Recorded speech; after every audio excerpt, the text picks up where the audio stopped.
नमस्कार, स्वागत है आपका TWC GS वर्ल्ड में। यदि आपने TWC GS वर्ल्ड को सब्सक्राइब नहीं किया है तो सब्सक्राइब TWC GS वर्ल्ड। हम अपने भारतीय इतिहास के तहत जो हम अपना घटना चक्र का पूर्व अवलोकन वाला इतिहास है उसको हम पूरा करने का प्रयास कर रहे हैं और इसी में ही हम अपने आधुनिक भारत को पहले पूरा करेंगे और उसके बाद में आप एंशियंट देखेंगे और उसके बाद फिर मिडेवल को हम पूरा करने का इसमें प्रयास करेंगे। और इसी के पूरा करने के क्रम में ये आज आपका लेक्चर नंबर जो होगा ये 35 होगा। लेक्चर नंबर 35 के तहत ही हम देखेंगे कि भारत में किस प्रकार अंतरिम सरकार का गठन हुआ और उसके बाद देखेंगे कि भारत का विभाजन किस प्रकार से हुआ। कि भारत का विभाजन भी देखेंगे इसके साथ साथ और उसमें देखेंगे कि किस प्रकार से भारत को स्वतंत्रता प्राप्त हुई थी। तो देखो, पूरा का पूरा हमने मॉडर्न हिस्ट्री एक क्रम से पढ़ा है। जो हमारी घटना चक्र का पूर्वावलोकन वाली बुक है उसको हम पूरे क्रम से लेकर चले एक तरीके से देखा जाए तो। और यदि आपने इस क्रम में कहीं भी थोड़ी बहुत आगे पीछे किया तो आपको प्रॉब्लम आ सकती है, ये ध्यान रखना। इसीलिए कहा जाता है कि किसी भी टॉपिक को पूरा करो तो आप शुरू से लेकर एंड तक उसे पूरा कर लो, ताकि आगे भविष्य में आपकी कोई चिंता का विषय ना बन पाए। क्योंकि देखो, यदि आपका एक विषय कंप्लीट हो गया तो आप उससे निश्चिंत हो जाते हैं एक बार, फिर तो क्या बचता है आपके पास? रिवीजन। रिवीजन करते रहिए और एग्जाम के टाइम पर रिवीजन ही सबसे महत्वपूर्ण कुंजी होती है। अब देखो, ये जो वीडियो होगा आपका, ये आपका UPSC, UPPSC, BO, RO, ARO और अदर जितने भी आयोग के कॉम्पिटेटिव एग्जाम होते हैं सभी के लिए यूजफुल होने वाला है। अब देखो, मेन टारगेट क्या है? मेन टारगेट है 14 मई। जो 14 मई को पेपर होगा यूपीपीसीएस का। हालांकि यूजफुल तो सभी के लिए है, क्योंकि देखो आपका बीओ भी आएगा। हालांकि ये ध्यान रखना कि कैलेंडर में बीओ के लिए कोई भी स्थान नहीं दिया, लेकिन बहुत सारी जो डेट है आपकी वो आरक्षित कर दी गई है वहां पर। और यदि डेट आरक्षित हो गई है तो समझ लेना कि इन्हीं में ही क्या होगा आपका, इन्हीं आरक्षित डेटों में ही बीओ होगा। इसी आरक्षित डेटों में ही आरओ जो है हमारा और एआरओ जो है वो दोनों होंगे यहीं पर। और भी अदर एग्जाम भी हो सकते हैं, तो ध्यान रखना है आपको। हम शुरू करेंगे अपना अंतरिम सरकार का गठन 1946 में किस प्रकार हुआ। जो कैबिनेट मिशन आया, कैबिनेट मिशन भारत कब आया था? 24 मार्च 1946 को। 24 मार्च 1946 को कैबिनेट मिशन भारत आया और इसी के तहत ही क्या हुआ, अंतरिम सरकार का गठन हुआ था। और देखो, कैबिनेट मिशन मैंने आपको लेक्चर नंबर 34 में कंप्लीट कराया है। यदि वो नहीं देखा तो पहले जरूर वो देख लेना, क्योंकि उसी से ही मिलते जुलते हैं। क्योंकि सारे लेक्चर जो हैं वो आप में आपस में एक दूसरे से इंटरलिंक होते हैं। इसी वजह से कह रहा हूँ कि आप इसे क्रम से देखने का थोड़ा सा प्रयास करें। चलो, पहले इसके कुछ कॉन्सेप्ट देख लेते हैं और फिर आगे बढ़ेंगे इसको लेकर। देखो, कांग्रेस के द्वारा वायसराय के नवीनतम प्रस्तावों को स्वीकार कर लेने के बाद 12 अगस्त 1946 को लॉर्ड वेवेल ने कांग्रेस अध्यक्ष जवाहरलाल नेहरू को अंतरिम सरकार के गठन के लिए निमंत्रण दिया। 24 अगस्त 1946 को पंडित नेहरू के नेतृत्व में भारत की पहली अंतरिम राष्ट्रीय सरकार की घोषणा की गई तथा 2 सितंबर 1940 को इसका गठन हुआ। इसमें जिसमें प्रारंभ में मुस्लिम लीग की भागीदारी नहीं थी, क्योंकि मुस्लिम लीग अलग राष्ट्र की मांग कर रही थी। इसी वजह से क्या थी कि मुस्लिम लीग प्रारंभ में नहीं थी, लेकिन कुछ कंडीशनों के आधार पर इसको बाद में ले आया जाता है। डॉक्टर राजेंद्र प्रसाद 1946 में बनी भारत की अंतरिम सरकार में खाद्य एवं कृषि मंत्री थे। ये ध्यान रखना, मेन पॉइंट आपका इंपॉर्टेंट पॉइंट है कि कौन कौन किस किस के पास क्या क्या विभाग था, ये जरूर ध्यान रखना इसमें अंतरिम सरकार में। इस सरकार में रक्षा विभाग बलदेव सिंह के पास था, जबकि विदेशी मामले राष्ट्रमंडल संबंध का विभाग जवाहरलाल नेहरू के पास था। वर्ष 1946 की अंतरिम सरकार में आसफ अली को रेल परिवहन विभाग सौंपा गया था। 1946 में लॉर्ड वेवेल के बहुत कहने सुनने पर लीग अंतरिम सरकार में शामिल होने के लिए राजी हो गई। अक्टूबर 1946 में लीग के 5 सदस्य सरकार में शामिल हो गए। लियाकत अली वित्त मंत्री बनाया गया, जिन्होंने नया बजट प्रस्तुत करते समय उद्योगपतियों व व्यापारियों पर अत्यधिक कर लगाए। 2 सितंबर 1946 को गठित अंतरिम सरकार में अबुल कलाम आजाद मंत्री नहीं थे। इस सरकार में शामिल होने वाले 12 कांग्रेसी मंत्री थे, जैसे पंडित जवाहरलाल नेहरू, सरदार वल्लभ भाई पटेल, राजेंद्र प्रसाद, आसफ अली, सी राजगोपालाचारी, शरद चंद्र बोस, जॉन मथाई, सरदार बलदेव सिंह, सर सफाद अहमद खान, जगजीवन राम, सैयद अली जहीर और सी एच भाभा। हालांकि 2 सितंबर 1946 को गठित अंतरिम सरकार में लियाकत अली प्रारंभ में शामिल नहीं थे। लियाकत अली सहित लीग के 5 सदस्यों को 26 अक्टूबर 1946 को सरकार में मंत्री बनाया गया, जिसके कारण 3 कांग्रेसी सदस्य जो ये थे सैयद अली जहीर, शरद चंद्र बोस और सर सफात अहमद खां को हटाना पड़ा था। तो ध्यान रखना है कि कौन कौन हटे थे। तो हटे थे 3 व्यक्ति और इन तीनों के नाम भी आपको याद होने चाहिए। सर सैयद अली जहीर, शरीफ चंद्र बोस और सर सफात अहमद खां को इनको हटाना पड़ा। बंगाल में एमके फजुल हक के नेतृत्व में कृषक प्रजा पार्टी तथा मुस्लिम लीग का की गठबंधन सरकार वर्ष 1946 के चुनाव में सत्ता में आ गई, किंतु बाद में मुस्लिम लीग का मंत्रिमंडल गठित हुआ जो 14 अगस्त 1947 तक सत्ता में रहा। इसके प्रधानमंत्री जो बने थे वो एच.सी. सुहारवर्दी थे। 16 अगस्त 1946 की तिथि मुस्लिम लीग द्वारा सीधी कार्रवाई दिवस हेतु सुनिश्चित की गई। वायसराय के अंतरिम सरकार के फैसले को नामंजूर करते हुए मुस्लिम लीग ने स्वतंत्र एवं संपूर्ण प्रभुता संपन्न पाकिस्तान राज्य की स्थापना की मांग की।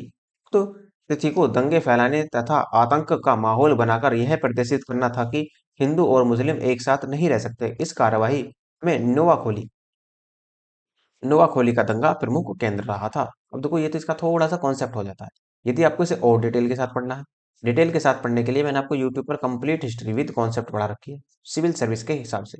आप वहां से पढ़ सकते हैं, लेकिन वो ध्यान रखना कि वो केवल और केवल प्री के पॉइंट ऑफ व्यू से, मेंस के पॉइंट ऑफ व्यू से उसका कोई संबंध नहीं है। तो फिलहाल हम अभी प्री की ही तैयारी कर रहे हैं, तो प्री के पॉइंट ऑफ व्यू से ही है वो भी।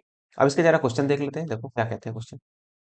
पहला क्वेश्चन कहता है कि वर्ष 1946 में गठित अंतरिम कैबिनेट की अध्यक्षता किसने की थी? तो वो अंतरिम कैबिनेट की जो अध्यक्षता की थी वो की थी जवाहरलाल नेहरू साहब ने। आंसर इसका बी लगेगा। कांग्रेस द्वारा वायसराय के नवीनतम प्रस्तावों को स्वीकार कर लेने के बाद 12 अगस्त 1940 को लॉर्ड वेवेल ने कांग्रेस अध्यक्ष जवाहरलाल नेहरू को अंतरिम सरकार के गठन के लिए निमंत्रण दिया। 24 अगस्त 1940 को पंडित जवाहरलाल नेहरू के नेतृत्व में भारत की पहली अंतरिम राष्ट्रीय सरकार की घोषणा तथा 2 सितंबर 1940 को इसका गठन हुआ, जिसमें प्रारंभ में मुस्लिम लीग की भागीदारी नहीं थी। नेक्स्ट, पंडित जवाहरलाल नेहरू के नेतृत्व में अंतरिम सरकार का गठन कब हुआ था? देखो हुआ तो 1940 में था, लेकिन अब इसने मंथ भी पूछ रहा है, तो ये होता सितंबर 1940 में। आंसर आपका सी होगा इसमें।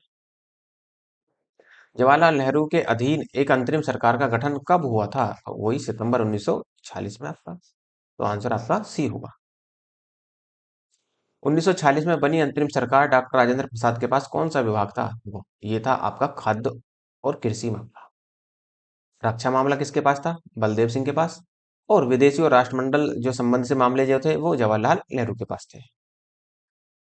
डॉक्टर राजेंद्र प्रसाद वर्ष 1940 में बनी भारत की अंतरिम सरकार में खाद्य एवं कृषि मंत्री थे।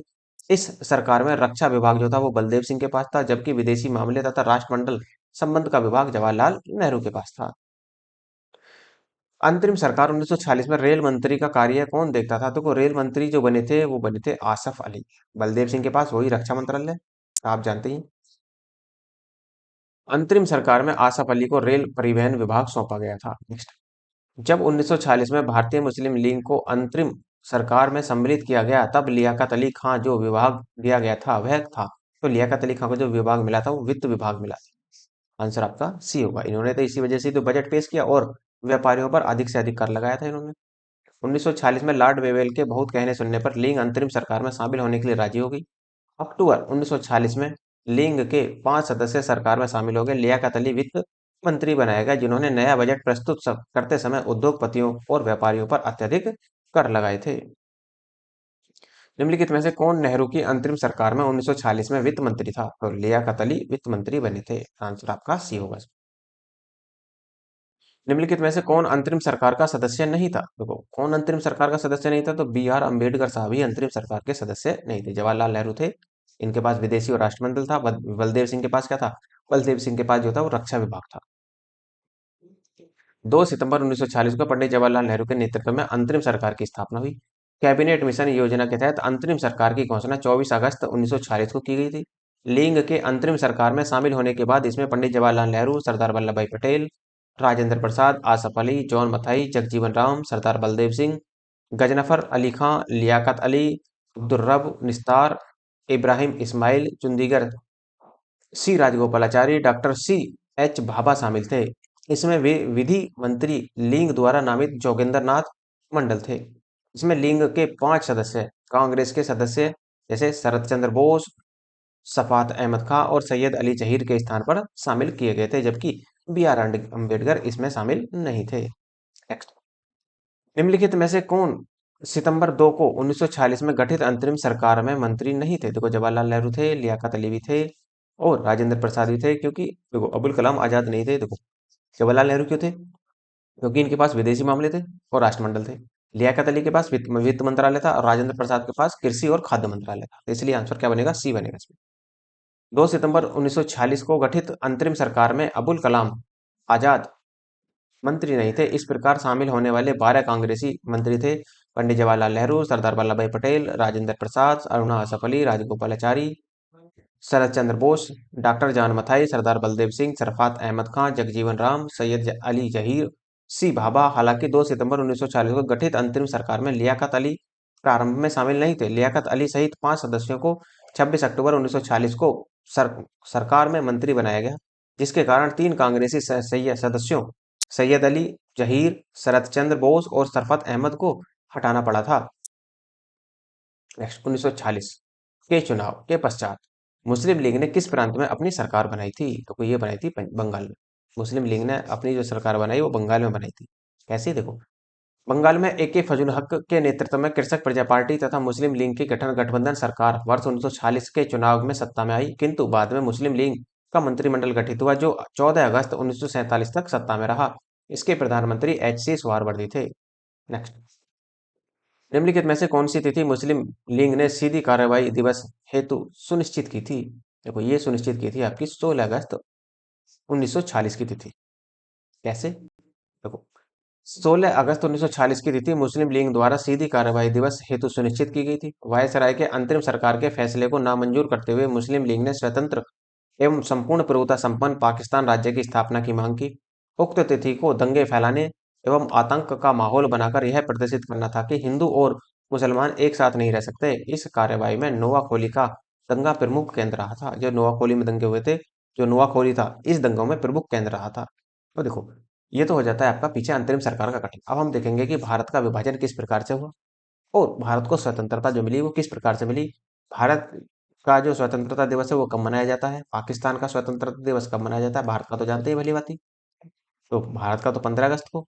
अब देखो, क्या अब पाकिस्तान का कब बना था? तो पाकिस्तान का हुआ था एक दिन पहले, वो बना था 14 अगस्त को मनाते हैं स्वतंत्रता दिवस। अपना कॉन्सेप्ट देख लेते हैं, फिर क्वेश्चन लगाएंगे इसके। जैसे देखो, भारत की स्वतंत्रता के समय क्लीमेंट आर एटली ब्रिटिश प्रधानमंत्री थे। उनका कार्यकाल जो था वो 1945 से 1951 का था। इस दौरान ब्रिटेन में लेबर पार्टी सत्ता में थी। ब्रिटेन के प्रधानमंत्री एटली ने 20 फरवरी 1947 को हाउस ऑफ कॉमन्स में यह घोषणा की कि अंग्रेज जून 1948 के पहले ही उत्तरदायी लोगों को सत्ता हस्तांतरित करने के उपरांत भारत छोड़ देंगे। उन्होंने ही कहा था कि ब्रिटिश सरकार भारत के विभाजन के लिए उत्तरदायी नहीं है। इटली ने वेबेल के स्थान पर लॉर्ड माउंटबेटन को वायसराय नियुक्त किया, जिन्होंने 24 मार्च 1947 को वायसराय का पद ग्रहण कर शीघ्र ही सत्ता हस्तांतरण के लिए पहल शुरू कर दी। उन्हें सत्ता हस्तांतरण के साथ यथासंभव भारत को संयुक्त रखने की विशेष हिदायत दी गई तथा उन्हें इस बात के लिए भी अधिकृत किया गया था कि वे भारत की परिवर्तित परिस्थितियों के अनुरूप निर्णय ले सकते हैं, ताकि ब्रिटेन सम्मानजनक रूप से न्यूनतम हानि के साथ भारत से हट सके। माउंटबेटन शीघ्र ही सत्ता हस्तांतरण संबंधी वार्ताओं के दौरान इस निष्कर्ष पर पहुंचे कि भारत का बंटवारा तथा पाकिस्तान की स्थापना आवश्यक हो गई है। उन्होंने एटली के वक्तव्य के दायरे में भारत विभाजन की एक योजना तैयार की, जिसे माउंटबेटन योजना कहा जाता है। अर्थात भारत और पाकिस्तान का जो विभाजन हुआ था वो माउंटबेटन योजना प्लान के अंतर्गत ही हुआ था। माउंटबेटन योजना 3 जून 1947 के अनुरूप ब्रिटिश संसद द्वारा जुलाई 1947 में भारतीय स्वतंत्रता अधिनियम द इंडियन इंडिपेंडेंस एक्ट पारित किया गया, जिसमें भारत और पाकिस्तान नामक दो डोमिनियन की स्थापना के लिए 15 अगस्त 1947 की तिथि निश्चित की गई। भारतीय स्वतंत्रता विधेयक 4 जुलाई 1947 को ब्रिटिश प्रधानमंत्री क्लीमेंट एटली द्वारा हाउस ऑफ कॉमन्स में पेश किया गया। 15 जुलाई 1947 को हाउस ऑफ कॉमन्स द्वारा तथा इसके अगले दिन अर्थात 16 जुलाई 1947 को हाउस ऑफ लॉर्ड्स द्वारा इस विधेयक को पारित कर दिया गया। तत्पश्चात इस विधेयक की राजकीय स्वीकृति 18 जुलाई 1947 को प्राप्त हुई थी और 24 मार्च से 6 मई 1947 के बीच भारतीय नेताओं के साथ 133 साक्षात्कारों की तीव्र श्रृंखला के बाद माउंटबेटन ने तय किया कि कैबिनेट मिशन की रूपरेखा अव्यवहारिक हो चुकी है। तब उन्होंने एक वैकल्पिक योजना बनाई, जिसे बाल्कन प्लान कहा जाता है, या इसे बाल्कन प्लान का गुप्त नाम दिया गया। ब्रिटिश भारत के वायसराय लॉर्ड माउंटबेटन द्वारा भारत और पाकिस्तान के बीच पंजाब और बंगाल में सीमाओं के निर्धारण के लिए 30 जून 1947 को पंजाब सीमा आयोग और बंगाल सीमा आयोग नाम से दो आयोग गठित किए गए। सिरिल रैडक्लिफ को इन दोनों ही आयोगों का अध्यक्ष बनाया गया। इन आयोगों का कार्य पंजाब और बंगाल के मुस्लिम और गैर मुस्लिम आबादी के आधार पर दो भागों में बांटने हेतु निर्धारण करना था। इस कार्य में इन्हें और भी कारकों का ध्यान रखना था। जैसे प्रत्येक आयोग में 4 सदस्य थे, जिनमें से 2 भारतीय राष्ट्रीय कांग्रेस से और 2 मुस्लिम लीग से थे। गांधी जी की प्रथम मुलाकात माउंटबेटन से 31 मार्च 1947 को हुई थी। गांधी जी का यह सुझाव था कि अंतरिम सरकार पूर्ण रूप से लीग के नेता जिन्ना के हाथों सौंप दी जाए, जिससे भारत में सांप्रदायिक दंगों को रोका जा सके। परंतु गांधी जी का यह सुझाव कांग्रेस नेताओं तथा वर्किंग कमेटी को मान्य नहीं था। बंटवारे के विरोध में गांधी जी ने कहा था कि अगर कांग्रेस बंटवारा करेगी तो उसे मेरी लाश के ऊपर करना पड़ेगा। जब तक मैं जिंदा हूं, भारत के बंटवारे के लिए कभी राजी नहीं होऊंगा, और अगर मेरा बस चला तो कांग्रेस को भी इसे मंजूर करने की इजाजत नहीं दूंगा। 15 जून 1947 को जिस समय कांग्रेस महासमिति ने दिल्ली में भारत के विभाजन का प्रस्ताव स्वीकार किया था, उसी समय कांग्रेस के अध्यक्ष आचार्य जेबी कृपलानी थे। इस प्रस्ताव को गोविंद बल्लभ पंत ने प्रस्तुत किया था तथा मौलाना अबुल कलाम आजाद ने इसका समर्थन किया था। नवंबर 1947 में जेबी कृपलानी ने कांग्रेस की अध्यक्षता से त्यागपत्र दे दिया। कृपलानी के त्यागपत्र के बाद डॉक्टर राजेंद्र प्रसाद कांग्रेस के अध्यक्ष बने। 1948 में कांग्रेस के जयपुर अधिवेशन में पट्टाभी सितार मैया कांग्रेस के अगले अध्यक्ष बने, और 1950 में कांग्रेस के नासिक अधिवेशन में पुरुषोत्तम दास टंडन कांग्रेस के नए अध्यक्ष बने थे। इसके बाद 1951 से 1954 तक कांग्रेस के अध्यक्ष पंडित जवाहरलाल नेहरू रहे, और प्रधानमंत्री तथा पार्टी का नेतृत्व एक ही व्यक्ति द्वारा किया जाने की परंपरा प्रारंभ हुई। 14 से 15 जून 1947 को संपन्न अखिल भारतीय कांग्रेस कमेटी की बैठक में भारत विभाजन के विपक्ष में खान अब्दुल गफ्फार खान, जिन्हें सीमांत गांधी के नाम से जाना जाता है, मतदान किया था। डॉक्टर सैफुद्दीन किचलू ने वर्ष 1947 में कांग्रेस कमेटी की बैठक द्वारा विभाजन के प्रस्ताव के पारित होने को राष्ट्रवाद का संप्रदायवाद के पक्ष में समर्पित था के रूप में इन्होंने लिया था।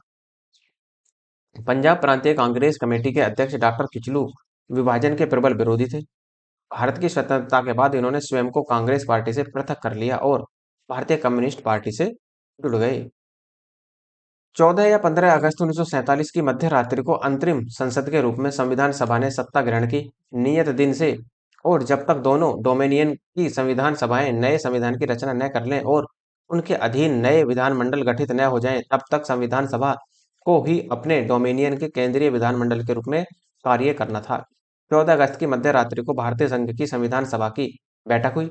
स्वतंत्रता के अवसर पर संविधान सभा के सदस्यों के मध्य जवाहरलाल नेहरू ने प्रभावशाली भाषण दिया। 15 अगस्त 1947 की मध्य रात्रि केंद्रीय असेंबली में जनगण मन तथा इकबाल का गीत सारे जहां से अच्छा हिंदुस्तान हमारा श्रीमती सुचेता कृपलानी ने गाया था। पहले अवसर पर पंडित जवाहरलाल नेहरू ने भारत के प्रधानमंत्री पद पर नियुक्ति तत्कालीन गवर्नर जनरल लॉर्ड माउंटबेटन ने की थी। स्वतंत्र भारत के प्रथम गवर्नर जनरल लॉर्ड माउंटबेटन थे, और प्रथम भारतीय गवर्नर जनरल तो चक्रवर्ती राजगोपालाचारी थे। तो यहाँ पर बहुत ज्यादा कंफ्यूजन होता है, आप ध्यान रखना। यदि पूछ ले कि स्वतंत्र भारत के पहले गवर्नर जनरल कौन बने, तो वे बने थे लॉर्ड माउंटबेटन। यदि वो कह दे कि स्वतंत्र भारत के पहले भारतीय भारतीय गवर्नर जनरल कौन बने, तो फिर बनते हैं भारतीय गवर्नर जनरल बने थे चक्रवर्ती राजगोपालाचारी, जिन्हें हम सी राजगोपालाचारी के नाम से भी जानते हैं। ये 1948 से 1950 तक रहेंगे। और सी राजगोपालाचारी वर्ष 1948 से 50 के दौरान स्वतंत्र भारत के प्रथम भारतीय और अंतिम गवर्नर जनरल बने, क्योंकि इसके बाद में गवर्नर जनरल का पद खत्म हो जाएगा, क्योंकि संविधान लागू हो जाएगा 26 जनवरी 1950 से। इस पद पर वे 26 जनवरी 1925 तक रहे। वर्ष 1952 से 54 तक वे मद्रास के मुख्यमंत्री रहे। 1959 में विभिन्न मुद्दों पर कांग्रेसी नेताओं से मतभेद के कारण उन्होंने कांग्रेस छोड़कर स्वतंत्र पार्टी का गठन किया। स्वतंत्र भारत के प्रथम विधि मंत्री बी.आर. अम्बेडकर थे। स्वतंत्रता के समय महात्मा गांधी की सलाह पर उन्हें केंद्रीय विधि मंत्री का पद संभालने का न्योता दिया गया था। इस भूमिका में उन्होंने संविधान की प्रारूप समिति के अध्यक्ष के रूप में काम किया। भारतीय राष्ट्रीय नेता 26 जनवरी 1930 में घोषित स्वतंत्रता दिवस का दिन मनाया की तिथि को यादगार बनाने चाहते थे। इसी कारण उन्होंने नवंबर 1949 में ही संविधान के तैयार हो जाने के बाद भी इसे 26 जनवरी 1950 को पूर्णतः लागू करने का निर्णय लिया था। 26 जनवरी को गणतंत्र दिवस के रूप में घोषित किया गया, और कोपलैंड ने स्पष्ट शब्दों में लिखा था कि भारतीय राष्ट्रवाद तो अंग्रेजी राज की ही संतति थी, परंतु कोपलैंड महोदय यह कहना भूल गए कि भारतीय राष्ट्रवाद एक अनैच्छिक संतति थी, जिसे इन्होंने जन्म के समय दूध पिलाने से इनकार कर दिया और फिर उसका गला घोटने का प्रयत्न किया था। ब्रिटिश राज में भारत की एकीकरण पर पणिक्कर ने कहा था कि ब्रिटिश शासन की सबसे अधिक महत्वपूर्ण उपलब्धि भारत का एकीकरण था। तो ये तो इसका कॉन्सेप्ट हो जाता है। अब जरा इसके क्वेश्चन भी लगा लेते हैं। देखो क्वेश्चन कुछ ज्यादा है, कोई नहीं, पूरा कर लेते हैं इनको भी। जैसे, जब भारत को स्वतंत्रता प्राप्त हुई तो यूके के निम्न में से, यूके अर्थात ब्रिटेन, ग्रेट ब्रिटेन, या इसे कह लो यूनाइटेड किंगडम, एक पार्टी की सत्ता थी। तो किस पार्टी की सत्ता थी यहाँ पर? तो उस समय ब्रिटेन में पार्टी थी लेबर पार्टी की। आंसर आपका बी होगा। भारत की स्वतंत्रता के समय क्लीमेंट आर एटली ब्रिटिश प्रधानमंत्री थे। उनका कार्यकाल 1945 से 51 तक था। इस दौरान ब्रिटेन में लेबर पार्टी सत्ता में थी। भारत के स्वतंत्र होते समय इंग्लैंड का प्रधानमंत्री कौन था? तो क्लीमेंट एटली था। आंसर आपका बी होगा। ब्रिटिश सरकार ने जून 1948 तक भारत छोड़ो की घोषणा की थी। तो वो भारत छोड़ो की घोषणा की थी इन्होंने फरवरी 1947 में। आंसर आपका बी बनेगा। ब्रिटेन के प्रधानमंत्री इटली ने 20 फरवरी 1947 को हाउस ऑफ कॉमन्स में यह घोषणा की कि अंग्रेज जून 1948 से पहले ही उत्तरदायी लोगों को सत्ता हस्तांतर करने के उपरांत भारत छोड़ देंगे। इटली ने वेवेल के स्थान पर लॉर्ड माउंटबेटन को वायसराय नियुक्त किया, जिन्होंने 24 मार्च 1947 को वायसराय पद ग्रहण कर शीघ्र ही सत्ता हस्तांतरण के लिए पहल शुरू कर दी। लॉर्ड माउंटबेटन वायसराय के रूप में भारत आए थे। तो किस रूप में भारत आए थे वो देखो जरा। भारतीय उपमहाद्वीप को विभाजित करने की विशेषता हिदायत के साथ थी, ये नहीं था। यथासंभव भारत को संयुक्त रखने की विशेष हिदायत के साथ आए थे ये, ऐसा है। लेकिन आपको बेस्ट देखना है इसमें। जिन्ना की पाकिस्तान की मांग को स्वीकार करने की विशेष हिदायत के साथ नहीं। कांग्रेस का विभाजन स्वीकार करने हेतु राजी करने की विशेषता हिदायत नहीं, ये भी नहीं था। तो इसका मतलब आंसर बी ही होगा। 20 फरवरी 1947 को इटली ने हाउस ऑफ कॉमन्स के समक्ष बयान दिया कि जून 1948 तक उनका भारतीयों को सत्ता हस्तांतरित करने का इरादा है, परंतु साथ ही यह भी कहा कि यदि तब तक एक का निर्णय न किया गया तो अंग्रेजों को अधिकार होगा कि वे जिसे चाहें उसे शक्ति सौंप दें। मार्च 1947 में लॉर्ड माउंटबेटन को वायसराय पद की शपथ दिलाई गई।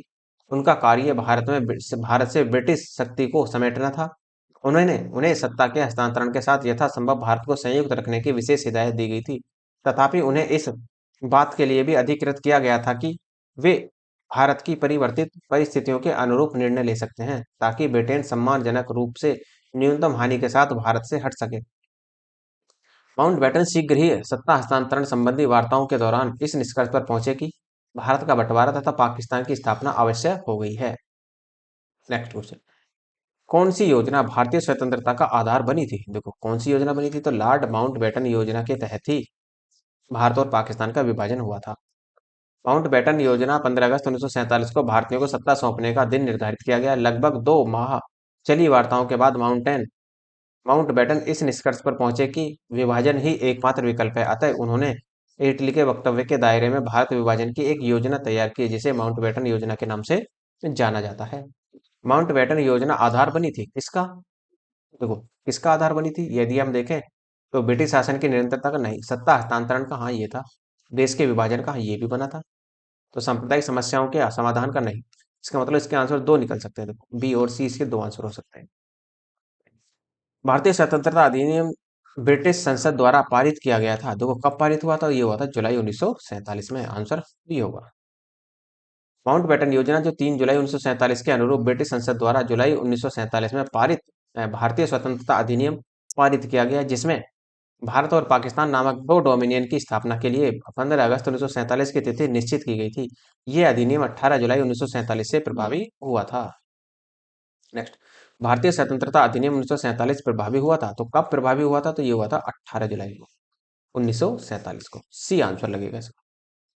भारतीयों को वर्ष 1947 में सार्वभौम सत्ता सौंपने की योजना निम्न में से किस नाम से जानी गई? तो ये जानी गई थी आपकी माउंटबेटन योजना के नाम से। सी आंसर होगा। भारत के विभाजन से संबंधित माउंटबेटन योजना की सरकारी तौर पर घोषणा कब हुई थी? देखो इसकी घोषणा जो सरकारी तौर पर हुई थी वो 3 जून 1947 को हुई थी। डी आंसर होगा इसका। कथन दिया है, उसका कारण आर दिया है, और कहता है सही कूट का चयन करना। देखो कौन सा होगा सही कूट? अंग्रेजों ने भारत को 1947 में स्वतंत्रता प्रदान कर दी, ये ठीक है।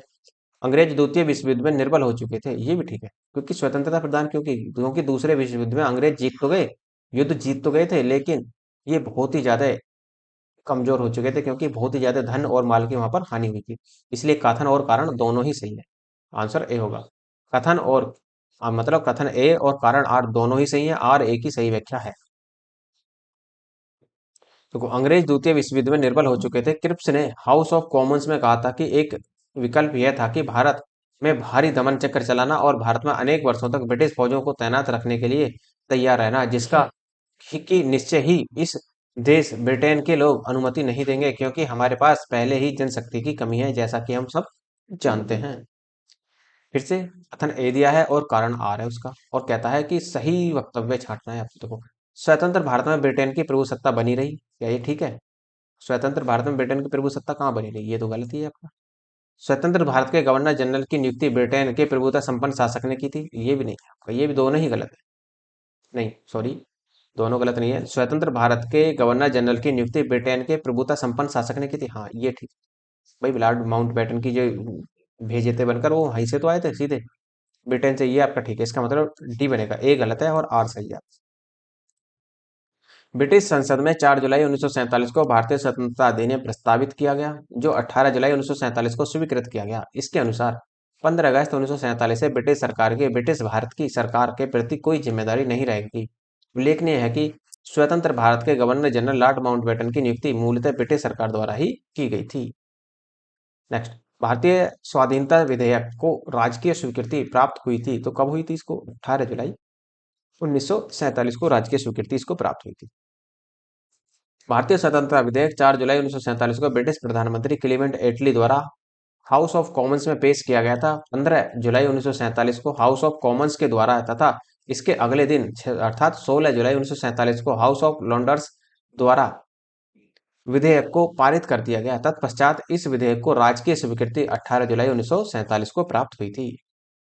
भारत के विभाजन का बाल्कन प्लान उपज था, तो वो बाल्कन प्लान जो उपज था वो लॉर्ड माउंटेन के मस्तिष्क के प्लान की ही उपज था। ये आंसर आपका सी होगा इसमें। 24 मार्च से 6 मई 1947 के बीच भारतीय नेताओं के साथ 133 साक्षात्कारों की तीव्र श्रृंखला के बाद माउंटबेटन ने तय किया कि कैबिनेट मिशन की रूपरेखा अव्यवहारिक हो चुकी है। तब उन्होंने एक वैकल्पिक योजना बनाई, जिसे बाल्कन प्लान या गुप्त नाम दिया गया। 1947 में भारतीय राष्ट्रीय कांग्रेस देश के विभाजन के लिए मुख्य रूप से इसलिए सहमत हुई क्योंकि क्यों हुई थी? देखो, उन्हें तब दो राष्ट्र सिद्धांत स्वीकार था नहीं, इसे ब्रिटिश सरकार द्वारा थोपा गया था, और कांग्रेस इस मामले में निस्सहाय थी, ऐसा भी नहीं था।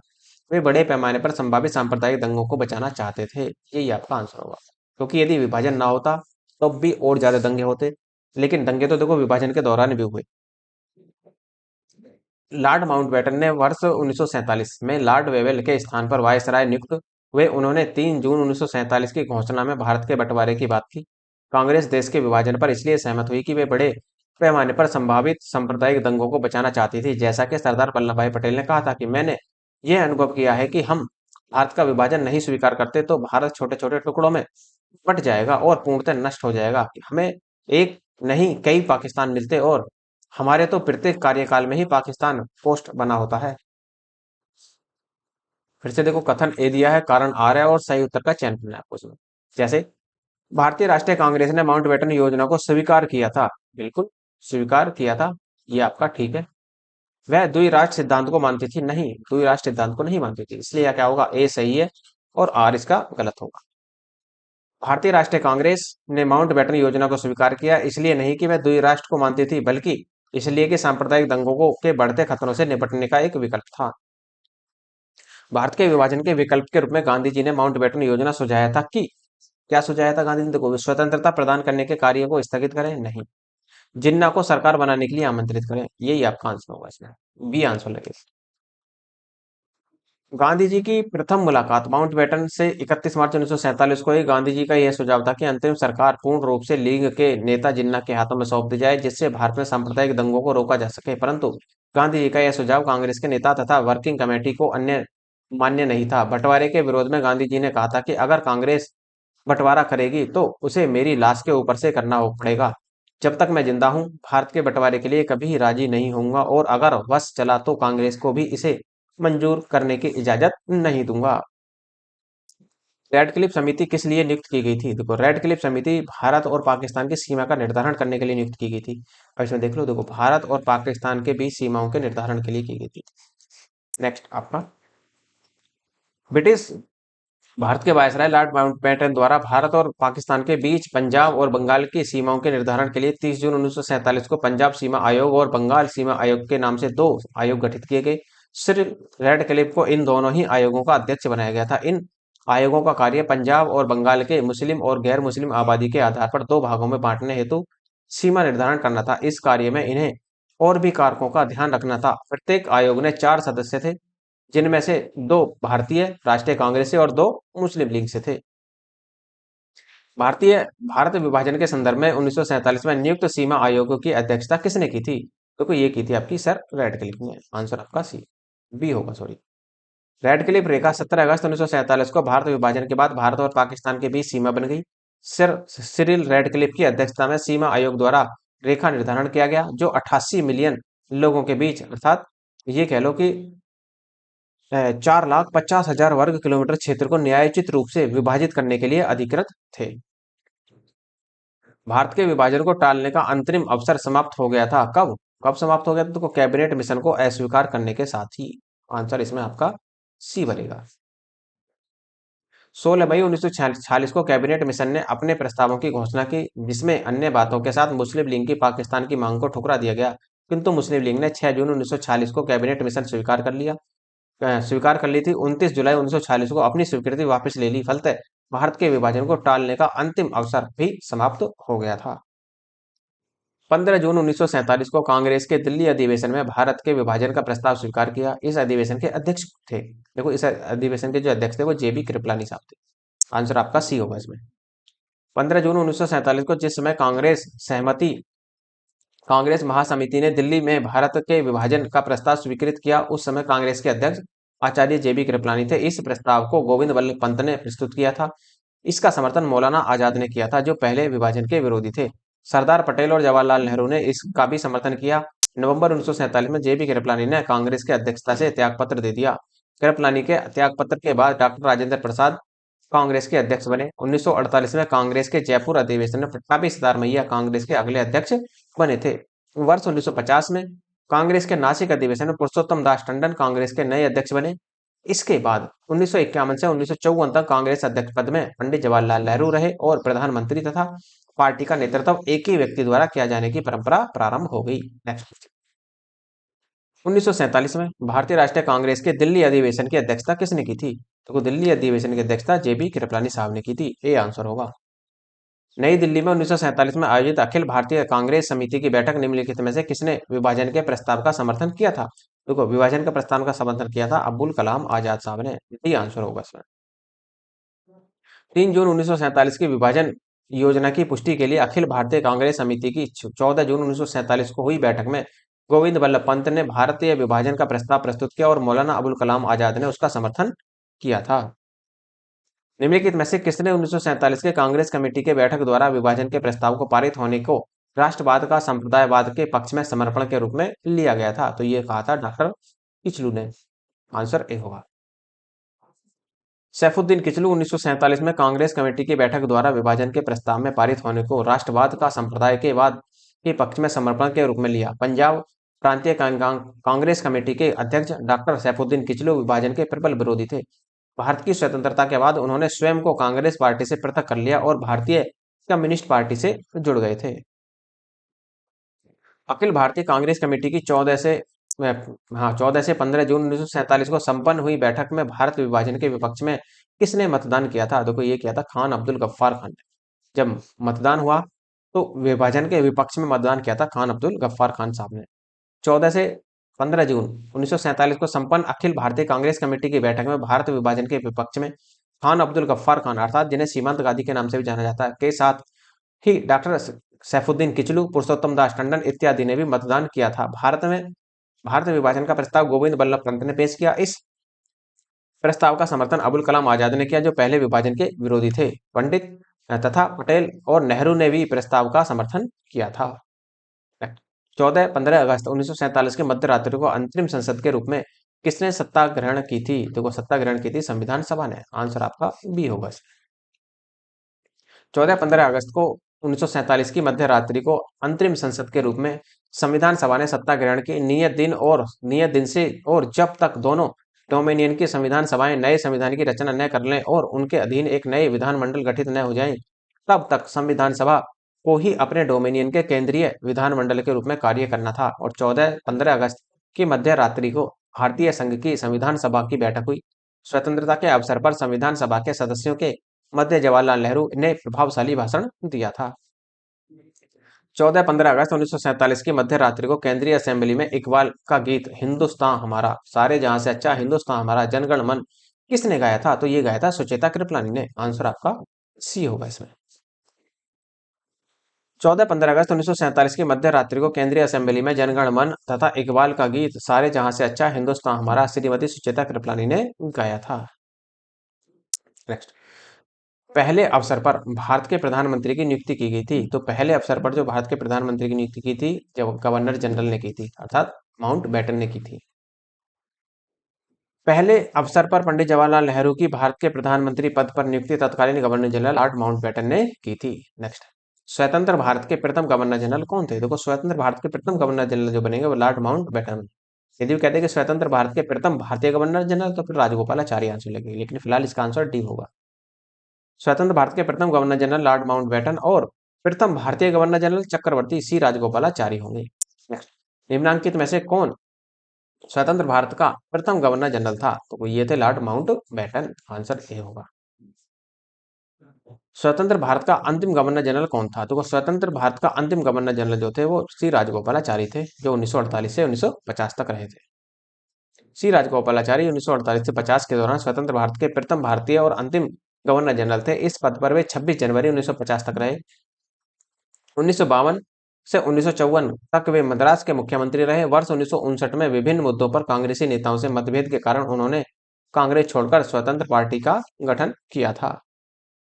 नेक्स्ट, स्वतंत्र भारत के पहले भारतीय गवर्नर जनरल कौन थे? तो भारतीय गवर्नर जनरल जो बने थे वो राजगोपालाचारी ही बने थे। ये आंसर होगा।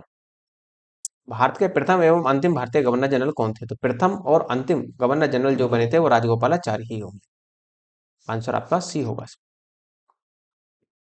भारत का अंतिम वायसराय था, तो भारत का जो अंतिम वायसराय थे वो लॉर्ड माउंटबेटन था।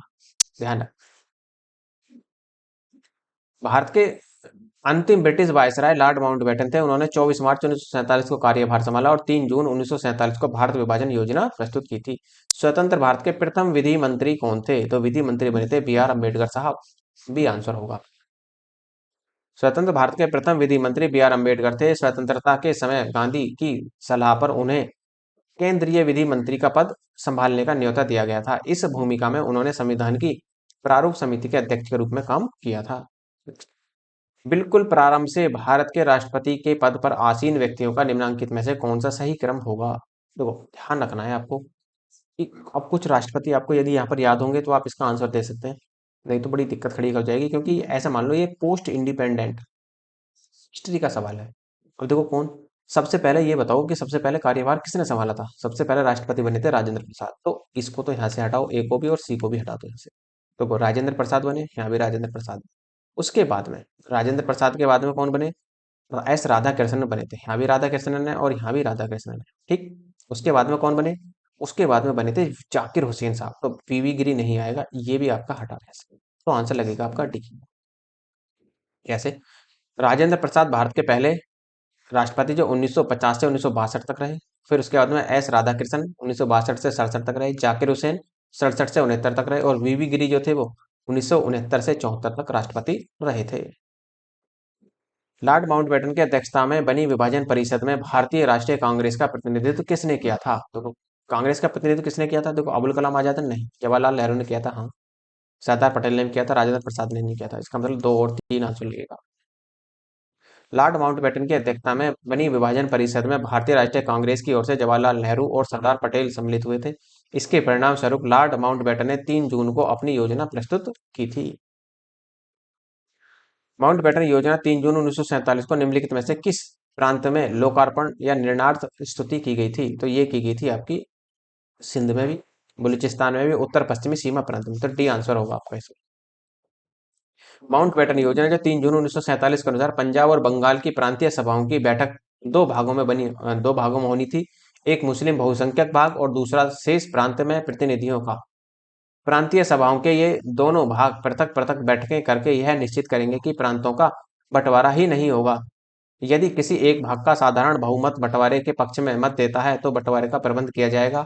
उत्तर पश्चिमी सीमा प्रांत में जनमत संग्रह का प्रावधान किया गया था। और सिंध, बलूचिस्तान तथा असम के मुस्लिम बहुसंख्यक जिले सिलहट में भी जनमत संग्रह का प्रावधान था। भारत के विभाजन के समय भारतीय राष्ट्रीय कांग्रेस के अध्यक्ष कौन थे? देखो, भारत के विभाजन के समय जो भारतीय राष्ट्रीय कांग्रेस के, आप ये कह लें, जो अध्यक्ष बने थे एक तरीके से, सॉरी, अध्यक्ष बने थे वो जेबी कृपलानी थे। आंसर आपका इसमें बी होगा। भारत विभाजन के समय जेबी कृपलानी भारतीय राष्ट्रीय कांग्रेस के अध्यक्ष थे। 23 नवंबर 1946 को मेरठ अधिवेशन में अध्यक्ष बने और नवंबर 1947 तक वे अध्यक्ष रहे। इनके इस्तीफा देने के उपरांत डॉक्टर राजेंद्र प्रसाद अध्यक्ष बने थे। 15 अगस्त 1947 को निम्नलिखित में से कौन भारतीय राष्ट्रीय कांग्रेस का अध्यक्ष था? तो वो कौन थे? जेबी कृपलानी साहब ही थे। आंसर आपका सी होगा इसमें। भारतीय राष्ट्रीय कांग्रेस 1946 में मेरठ में आयोजित अधिवेशन की अध्यक्षता किसने की थी? तो जेबी कृपलानी साहब ने की थी। आंसर आपका ए होगा। अंग्रेजों द्वारा भारतीयों को 1947 में सत्ता हस्तांतरण किए जाने के समय कांग्रेस के अध्यक्ष कौन थे? तो जेबी कृपलानी ही थे। डी आंसर होगा आपका।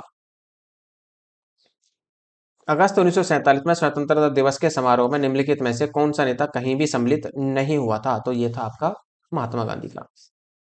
महात्मा गांधी कहीं शामिल नहीं हुए थे। अगस्त 1947 में स्वतंत्रता के अवसर पर महात्मा गांधी बंगाल के नोआखोली में होने वाले सांप्रदायिक दंगों को शांत कर रहे थे। नेक्स्ट, 26 जनवरी को के दिन लागू करने का निर्णय इसलिए लिया गया क्योंकि, अर्थात संविधान को 26 जनवरी के दिन लागू करने का निर्णय क्यों लिया गया था? देखो, कारण आपका है ही, आप जानते हैं कि जो 1930 में कांग्रेस ने इस तिथि को 1930 में स्वतंत्रता दिवस के रूप में मनाया था, इसलिए इसका आंसर ये होगा, सी आंसर लगेगा। भारतीय राष्ट्रीय नेता 26 जनवरी 1930 में घोषित स्वतंत्रता दिवस का दिन था कि तिथि को यादगार बनाना चाहते थे। इसी कारण नवंबर 1949 में संविधान के तैयार हो जाने के बाद भी इसे 26 जनवरी 1950 को पूर्णतः लागू करने का निर्णय लिया गया था तथा 26 जनवरी को गणतंत्रता दिवस के रूप में घोषित किया गया।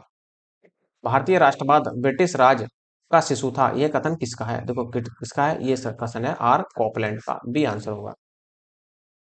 आर कॉपलैंड ने स्पष्ट शब्दों में लिखा था कि भारतीय राष्ट्रवाद तो अंग्रेजी राज की स्थिति ही है। नेक्स्ट, निम्नलिखित में से किसने कहा था कि ब्रिटिश शासन की सबसे अधिक महत्वपूर्ण उपलब्धि भारत का एकीकरण था? ये कहा था के एम पनिक्कर साहब ने। ए आंसर होगा इसका। ब्रिटिश राज में भारत के एकीकरण के एम पनिक्कर ने कहा था कि ब्रिटिश शासन की सबसे अधिक महत्वपूर्ण उपलब्धि भारत का एकीकरण था। नेक्स्ट, भारतीय स्वतंत्रता के समय अंग्रेजी महाराज थे, तो अंग्रेजी महाराज कौन थे? अब देखो, इसमें इसमें थे जॉर्ज सस्टम। आंसर आपका बी होगा। भारत 15 अगस्त 1947 को आजाद हुआ। उस समय ब्रिटेन का राजा जॉर्ज सस्टम था। जॉर्ज सस्टम को दिसंबर 1936 में ब्रिटेन का सम्राट घोषित किया गया और वह मई 1937 तक गद्दी पर बैठे थे। तो ये तो हो गया आपका, देखो, पूरा का पूरा आजादी का हमारा सिस्टम। अब जो हमारा आगे का जो टॉपिक होगा वो होगा हमारा भारत का संवैधानिक विकास, कि भारत में संवैधानिक विकास किस प्रकार से हुआ। देखो, हमने 15 अगस्त 1947 तक तो पढ़ लिया इसको, लेकिन अभी ये खत्म नहीं हुआ। अभी तो इसमें देखो विविध के बहुत सारे सवाल हैं। लगभग ऐसे मानो कि 200 250 सवाल विविध के हैं, और कला और संस्कृति रह गई है। अभी कला और संस्कृति के भी आप 200 से 250 सवाल मान सकते हैं, क्योंकि अभी इसके कई लेक्चर और आने बाकी है, तो ध्यान रखना है आपको। तो भारत का संवैधानिक विकास जो होगा वो उसे हम देखेंगे अगले लेक्चर में। और यदि आपको लेक्चर की पीडीएफ चाहिए तो नीचे डिस्क्रिप्शन में टेलीग्राम का लिंक दिया है, तो वहां से आप टेलीग्राम ज्वाइन कर लेना। तो वहां पर आपको टाइम टू टाइम पीडीएफ मिलती रहती है। और उसके साथ साथ यदि आपको हिस्ट्री की कंप्लीट पीडीएफ चाहिए, या पॉलिटी की कंप्लीट पीडीएफ चाहिए, या हिंदी की कंप्लीट पीडीएफ चाहिए, क्योंकि ये तीनों ही मैंने कंप्लीट रूप से यूट्यूब पर पढ़ा दिए, तो यदि इनमें से किसी की भी पीडीएफ चाहिए तो आप मेल के माध्यम से बता सकते हैं। मेल का लिंक भी आपको डिस्क्रिप्शन में नीचे मिल जाएगा। और यदि आपको लगता है लेक्चर अच्छा है तो लाइक कीजिए, शेयर कीजिए, सब्सक्राइब करना ना भूलें। धन्यवाद।